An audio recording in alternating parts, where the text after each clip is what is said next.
Hello friends, meal maker gravy எப்படி பண்ணுறதுன்னு பார்க்கலாமா?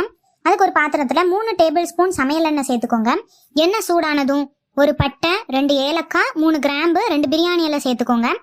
இப்போ ஒரு பெரிய சைஸ் ஆனியன், ஒரு கொத்து கருவேப்பிலை சேர்த்துக்கோங்க. 2 பச்சை மிளகாய், ஒரு பெரிய சைஸ் தக்காளி நீள் வாக்கில் கட் பண்ணி சேர்த்துக்கோங்க. 1/4 டேபிள் ஸ்பூன் உப்பு சேர்த்து வேக வச்சிடலாம். இப்போ 2 டேபிள் ஸ்பூன் இஞ்சி பூண்டு பேஸ்ட் சேர்த்துக்கோங்க. இதை நல்லா மிக்ஸ் பண்ணி விட்டுக்கோங்க. 1/2 டேபிள் ஸ்பூன் மிளகாய்த்தூள், 2 டேபிள் ஸ்பூன் சிக்கன் மசாலா சேர்த்து மிக்ஸ் பண்ணி முடிச்சதும் மீல் மேக்கரை உள்ளே சேர்த்துடலாம். நல்லா மிக்ஸ் பண்ணி விட்டு 1/4 டம்ளர் தண்ணி ஊற்றி வேக வச்சிருங்க. ஒரு 5 மினிட்ஸ் ஆனதும் தேவையான அளவு தண்ணி சேர்த்து இன்னும் ஒரு 5 மினிட்ஸ் வேக வச்சிருங்க.